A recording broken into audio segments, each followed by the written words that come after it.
Welcome back. This is Kate with Adventure Bound Fitness and Nutrition, and you are on module 4 of your Empowered Healing program. So you've made it about 21 days so far. Some people here, this is where motivation starts to drop, but that's not happening to you because you're disciplined, right? You're doing that true self-doctrine and reminding yourself of who you are, what your ideal life is, what your goals are, what your health is. You are living that, you are acting on that. So hopefully things are starting to come together for you with these documents and you're seeing the patterns of meal planning. Because again, remember, this does get faster and easier with practice, but hopefully as you're entering week 4 here, you're starting to feel the rhythm take place. So I want you to check in. Give me 2 wins from this past week. Maybe you have more energy or your symptom score dropped. Maybe you rocked a meal prep day, made a really great recipe. Maybe you hit a step goal or a water goal. Whatever it is, think it over, share it on Facebook and tag me so that I don't miss your post. I want to see what's going on there. And as always, remember to submit your new symptom survey and your food and symptom logs before the coaching call so that I have time to look it over before the call. Make sure I can comb through it for any problem areas, any questions I have. Otherwise, I do have to spend part of our call time reading over it, which can limit the time we have to discuss other things. So really optimize your time, get that in. Preferably 24 hours in advance, even if that means there's a day that's not tracked, that's okay. But that gives me time to look over it. So in this module, we're going to get into some deeper science. We're going to talk about gluten, dairy, leaky gut, autoimmunity, and thyroid health. These are big topics with big gaps, big training gaps between conventional medicine and functional medical nutrition therapy. So I'm going to show you what the research is showing and why we do what we do. Like I said in the beginning, I want you to be empowered. I want you to know that this is science-based research into this program. So we're going to start with gluten and zonulin. A lot of people are familiar with the first, not so much the second. So let's first start off with just gluten. What is it? It's kind of this abstract thing. Gluten-free. I don't want gluten. It's bad. So gluten is actually a group of proteins found in certain grains, the most well-known being wheat. Most people know that, wheat, your breads, your pastas. But it's also found in other cereal grains. And we'll get to that list, common sources and hidden sources later in this module. But gluten specifically of that protein compound is what gives dough its elasticity. It helps it rise while keeping its shape. And often, if you think about that kind of chewy, dense texture of like bread specifically or pie crusts, that's gluten. That's the protein in there.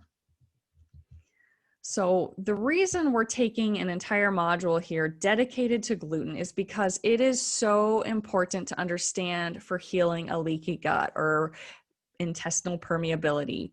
While wheat or other gluten-containing foods may not trigger an actual white blood cell or direct immune system reaction in your body, it still can be damaging to your body in other ways, and it perpetuates other things triggering immune responses and inflammation. So it can be a direct result, but it can also be an indirect result, making things worse. Because when you eat something with gluten, such as a slice of bread or even a slice of like luncheon deli meat, if it uses gluten as a filler or a thickener or a preservative, it triggers the release of zonulin. So zonulin is a chemical that signals the tight junctions of your intestinal walls to open up. What does that mean? So that's hyperpermeability. What are tight junctions? Let's get to that. Think of the lining of your intestines as like a fine straining coffee filter. We want it to let nothing through except basically microscopic amounts of things. It keeps out big chunks, big granules, and keeps things smooth.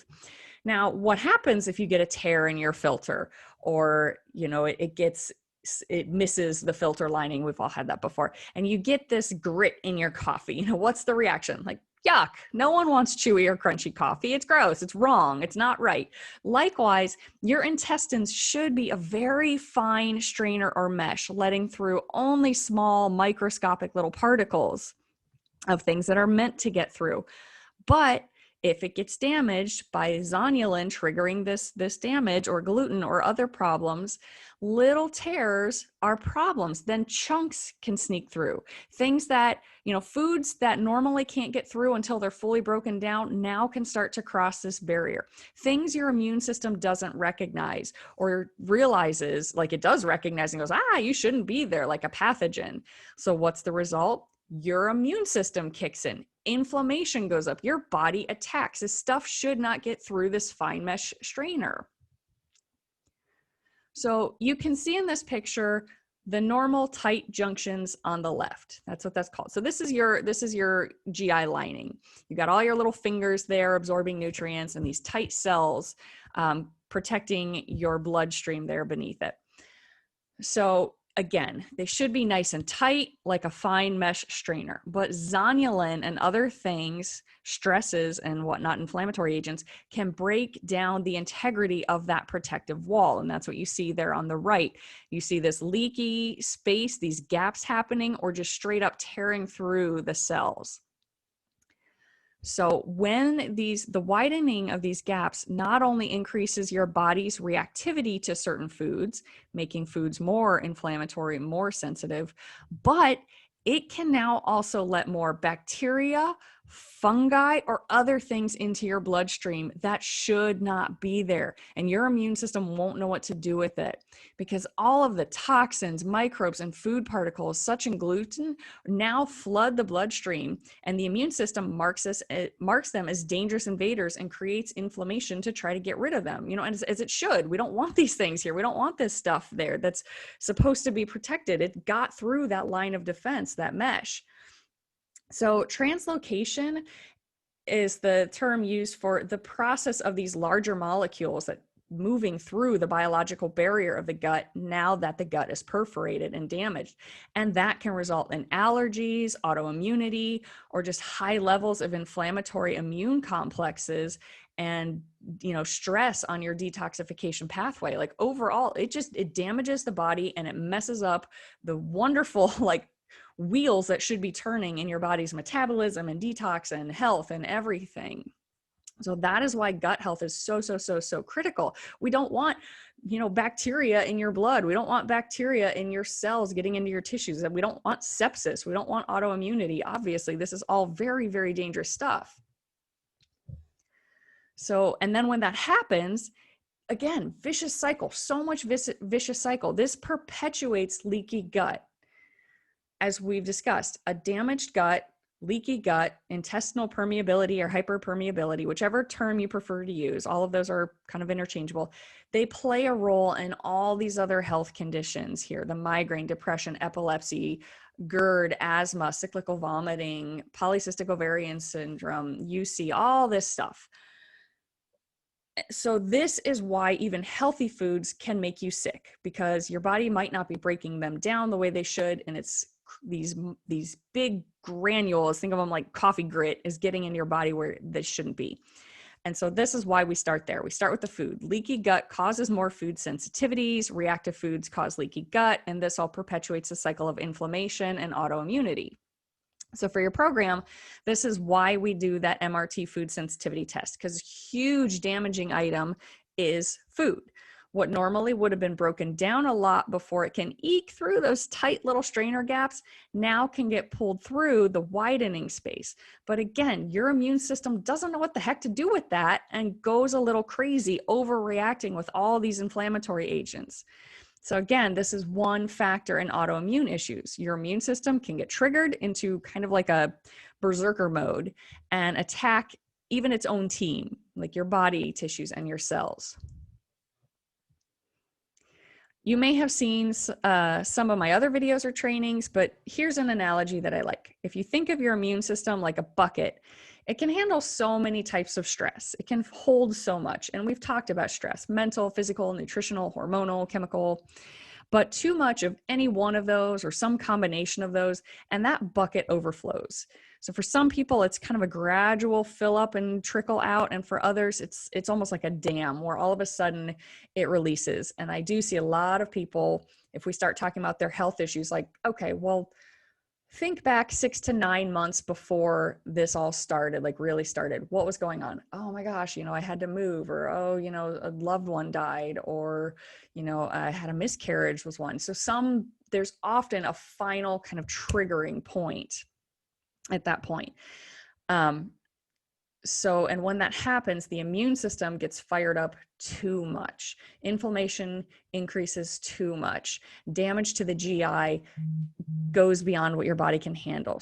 So of all of these things in the bucket, stress, sleep, and food are big 3 factors and all play together. And that's why we include sleep and stress throughout this program, and why in this module we are digging into some of the most offensive foods, which are gluten, dairy, and then your individual specific sensitivities.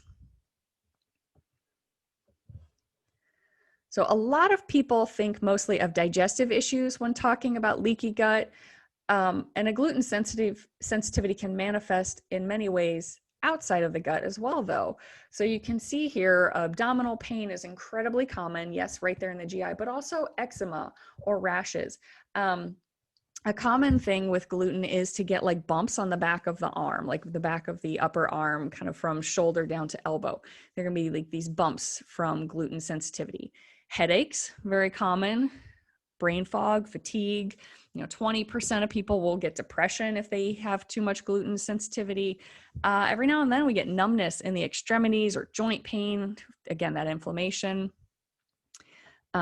And there are some research studies now looking at documentation where gluten can affect balance and movement disorder, and possibly a combination of neurological and pain issues, and maybe even a little bit of that brain fog. Now, celiac disease, or CD, it's the most commonly known gluten sensitivity condition, but there are now more and more conditions being noted as non-celiac gluten sensitivities, even by the Celiac Association. So in conventional medicine in the past, but hopefully changing now, it was only people diagnosed with actual celiac disease where health professionals would tell them to avoid gluten-containing foods. But now, fortunately, we're seeing the science behind gluten's role in so many other health issues, and it's becoming more commonplace to encourage people to do at least a trial without gluten. And there's a lot of thought as to what this is. Is it because, again, our stress buckets are just so high in our life that we can't handle it? Is it because we are over processing our wheat like crazy? Like if you had whole wheat, like that gritty granule at the brand, and you compare that to your super powdery white flour, like it just absorbs differently. It reacts differently. So it's different speculations. One new study conducted by the world-renowned immunologist Aristo Vojdani showed a significant portion of the US population not only reacts to gluten and dairy, but also that this reaction causes the immune system to destroy the brain and nervous tissue in this situation or scenario called neurological autoimmunity.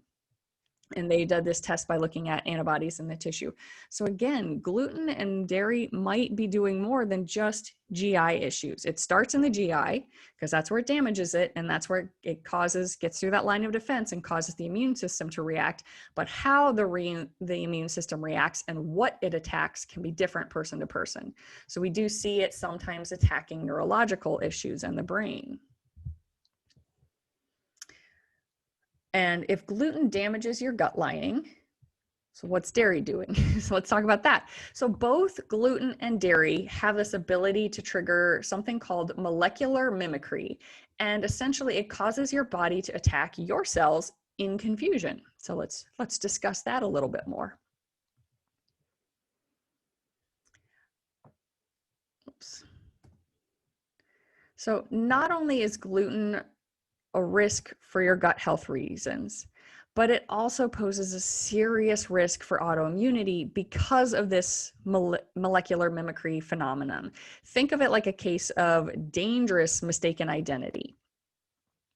The way the immune system should work, every time your body is exposed to an invader, the immune system memorizes that structure and that component so that it can develop a perfect defense to that pathogen in the future, recognize it, and take care of it. So these are like your memory cells, your B cells and helper T cells and all these things in the immune system. Now, in this case, if you have gluten, unfortunately, the immune system, the recognition system isn't perfect. So as long as a molecule is structurally similar enough, the immune system registers it as an invader and attacks. So if your body doesn't like gluten, which is very common because it releases zonulin, causes this damage, gets through the GI, gets through that mesh. So now your body goes, ooh, gluten, bad, attack. Okay, bad enough as it is, but here's the extra twist. Gluten is structurally similar to a number of your body's tissues. It looks the same. Your immune system can mistake it for the same tissue, and particularly thyroid.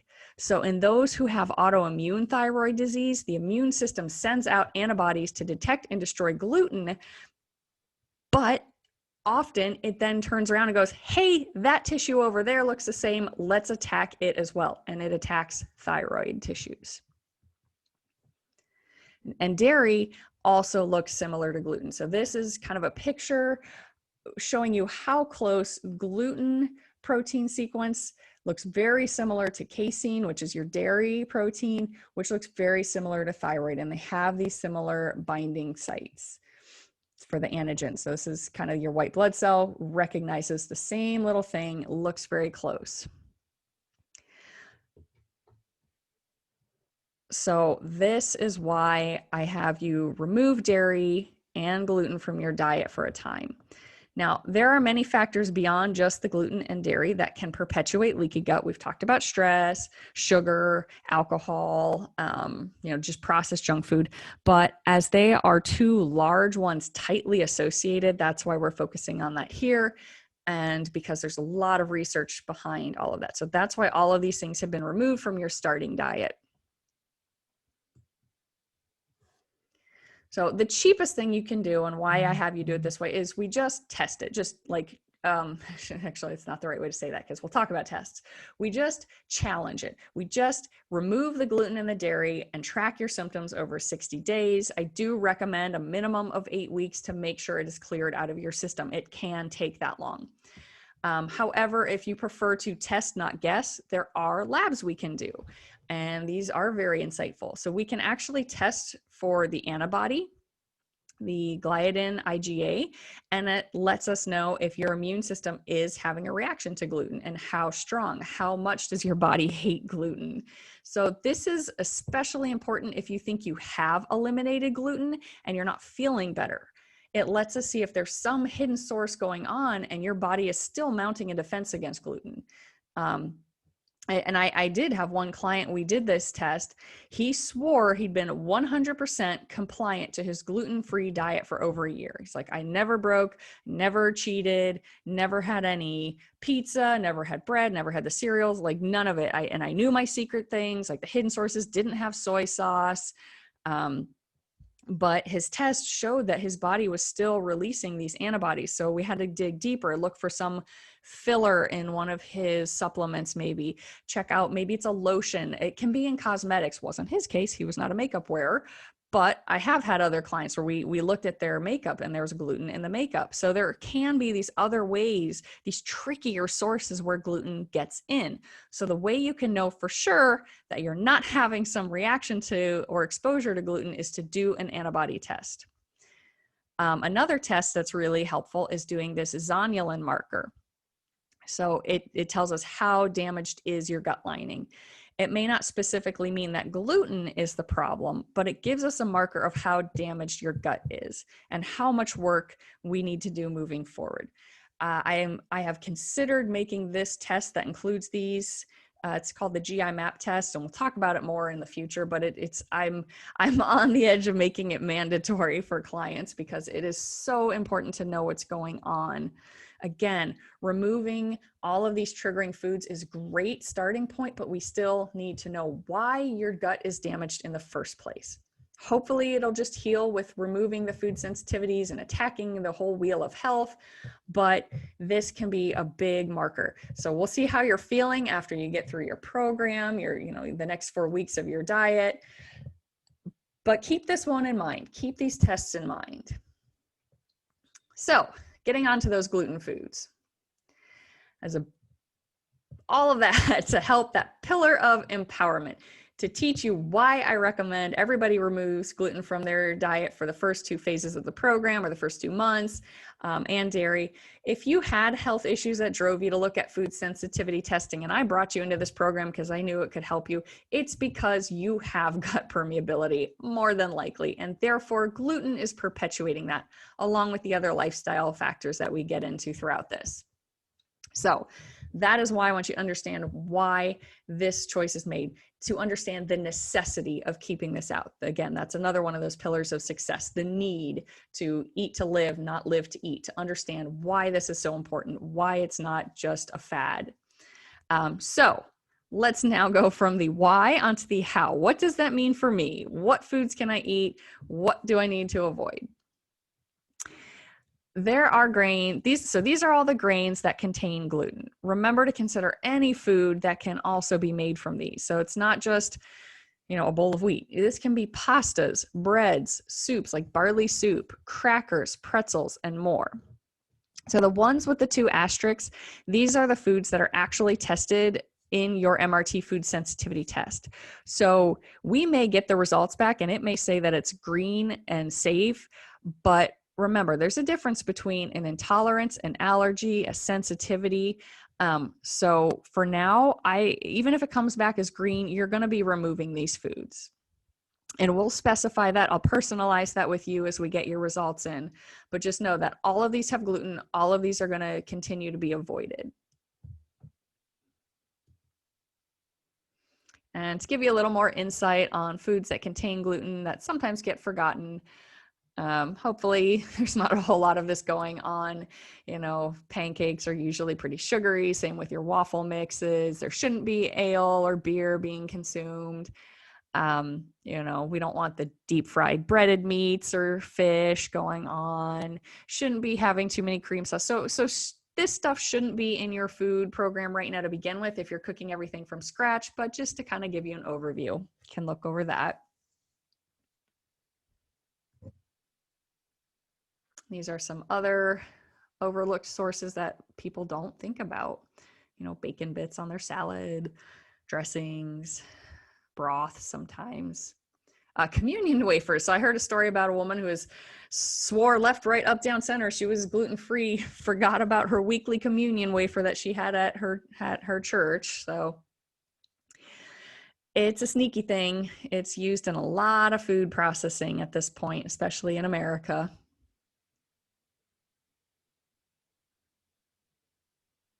So just read over that. Make sure you're not including any of these foods either. So these are the gluten-free. These are safe. These are the gluten-free starches and grains. And again, some will be on your MRT food sensitivity results as indicated, others will not. So regardless, you can consider these safe right now. And then once we enter part 2, where we dive and have your blood work, then we'll adjust from there.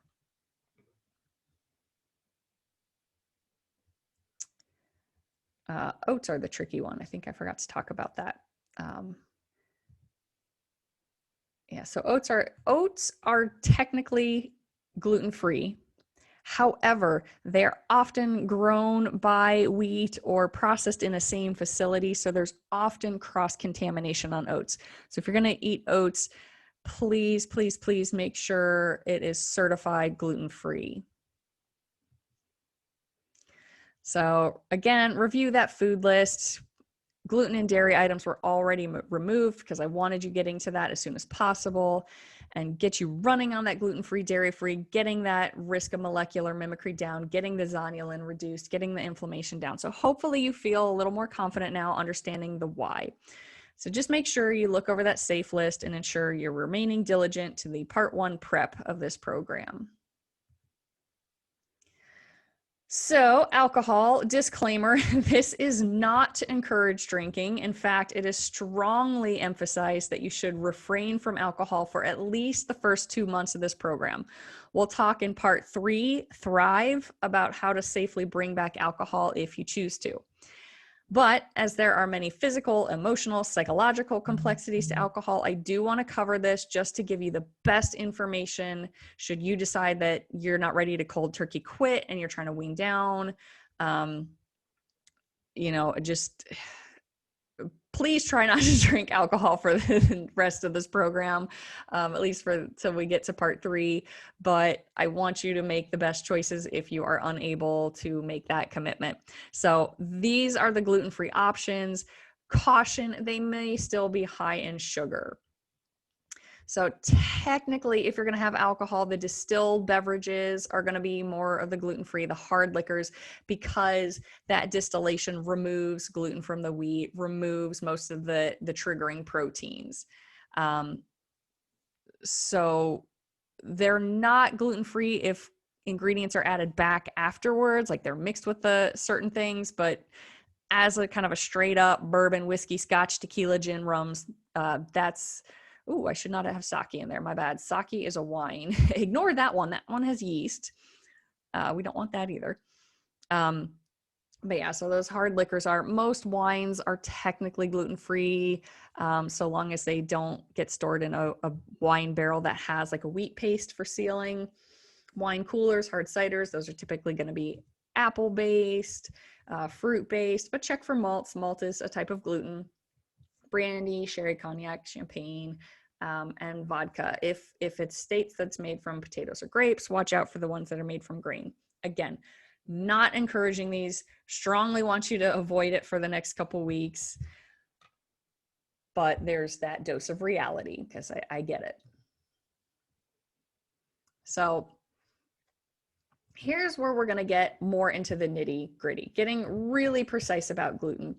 Most of you listening probably aren't going to need to be quite this particular with hunting down gluten, but if you have the desire or the need to completely minimize or eliminate exposure, these are some of the more intricate things to be aware of.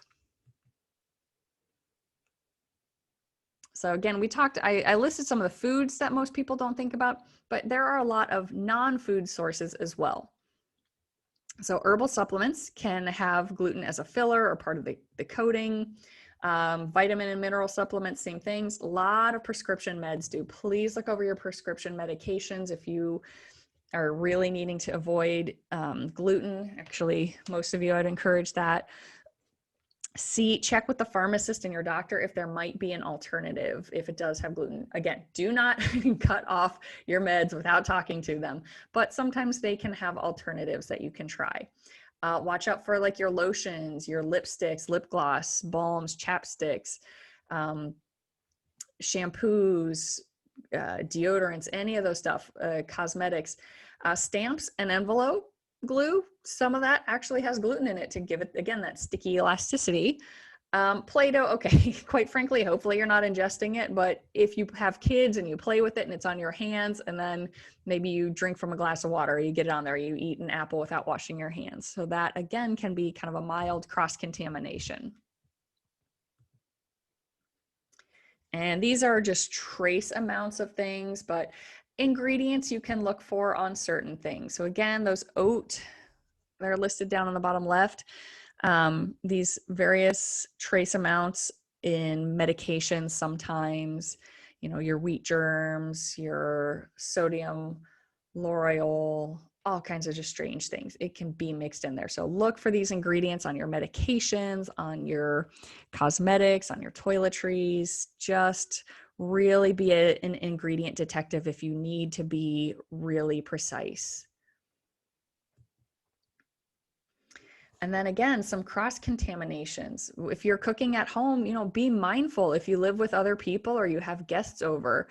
Do you use a toaster for your gluten-free bagel right after somebody put regular toast in there? Do you share a butter knife that might have breadcrumbs on it from somebody else? Some people will save the water that they made pasta in to then steam their vegetables, and that is going to have some cross-contamination in it. Same thing, skillets. If they stir-fried something, utensils, blenders, microwave ovens, anything that can touch, anything that can cross-contaminate. You know, if you go out to a restaurant and you order a salad and think, I'll just pick off the croutons, it technically can leave some residue. Same thing if you take the bun off of a burger, or, you know, scraping gravy off of meat. There can be cross-contamination. If you go to the deli or the butcher, you know, let them know that you need to avoid gluten and ask them to clean, change their gloves before handling your order. Now, again, for some of you, you might be like, holy crap, like, no, I don't need to go this far. But for some people, it really matters. I had a coworker with celiac disease. He went out to a restaurant, you know, pre-COVID. Oh my gosh, I missed the days. But he went out to eat with his girlfriend at some restaurant. He ordered a burger, but without the bun. But what he didn't think to ask was that when they cooked it, they would toast the buns of other people ordering burgers. So the same grill that was used to cook his burger had been used to cook other people's buns. And when he ate it, he was sick. He had to leave work for 3 days. He was sick just from that small amount of gluten cross-contamination. So for some people, this is a very, very real risk, and they have to be incredibly mindful and incredibly meticulous about how they do things. So you need to find that right balance for you. But again, if you have celiacs, if you have a strong gluten reactivity level, these are things to keep in mind. So let me know if you have questions about that. That's a lot about gluten, but it is so important. Now we're going to look at dairy. It is, I heard it described, and I love this quote, a complicated immunological soup. That is the dairy family. Very true, very true. So dairy, it's kind of like this Russian roulette. Dairy is probably one of the most complicated aspects of food and immunology. It's not homogeneous or consistent through the item. You know, every item is mixture. Dairy, it's a mixture of usually over 20 different protein types, and any single one of those can act as an antigen or as a trigger. And when milk products are processed into various items that we call dairy, you know, it's milk fats, different types of cheeses, yogurt, kefir, however you pronounce it, heard it different ways. But that changes, that processing changes and rearranges the protein composition of each final product. Some proteins are denatured, some are broken down, some are changed and therefore rendered as non-allergenic. Some are cooked, some are not. And remember too, so each is going to be kind of reactive differently. And then there's that difference again between the allergies, which are non-dose dependent, non-delayed, usually immediate reaction, like rashes, mucus, sneezing, runny nose. And then you've got your sensitivities, which can be dose dependent. So you could have a little bit and think it's fine, but then you have a lot and it's bad. Can be delayed up to 3 days. So you could have diarrhea in 3 days and have no idea why, because, well, you had you haven't had ice cream or cereal for 3 days. So it can't be that. That was way back in the week. So if a person has a sensitivity to one of the milk protein factions, they might find they can tolerate some milk products, but not others. Or they can tolerate some amounts of them, but not others. You know, some people may have a sensitivity to cheese, but not yogurt, or vice versa. And this doesn't even begin to get into the third one, you know, intolerances, which is not related to your immune system and is strictly about your enzymes and your stomach acids and juices, but it can cause similar symptoms as sensitivities or allergies in some cases. And then going even further, you may have heard it's not what you eat, but what you absorb that matters. Well, that's true for the cows as well. What they eat and what they absorb affects the components of their milk. So the composition of milk can vary based on the type of diet the cow is fed, since the antigens or the triggers from the cow's diet are also present in the milk. And it can be dependent on the soil and the health of the cow. And again, you know, where did the grain grow that they were fed? Where did the grass grow? What was the soil like? So the dairy from a cow in Wisconsin can actually be very different immunologically from the dairy milk of a cow in Texas. Starting to kind of understand the complications here. So no matter how you feel about your milk or your cheese or your ice cream, this just all goes to show you dairy is complicated.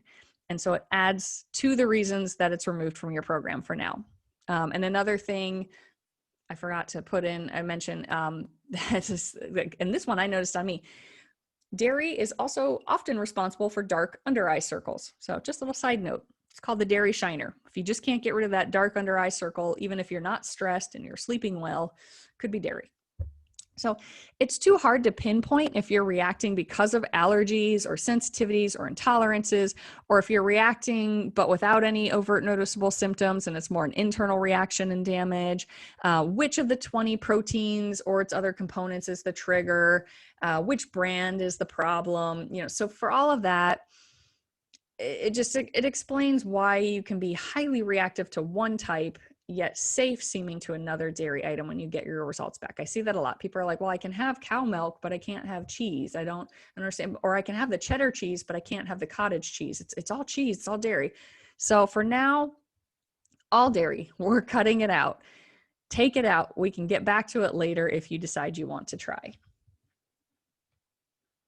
So in conclusion, make sure you do the symptom survey again.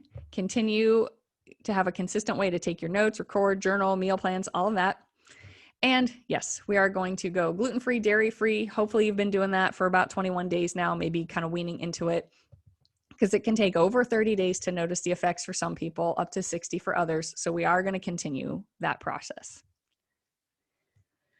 And I look forward to seeing your information online. I'm excited because next week we should be able to start your official MRT diet, your immunocalm diet, your specific LEAP protocol, and then we will get into that quality and quantity sleep.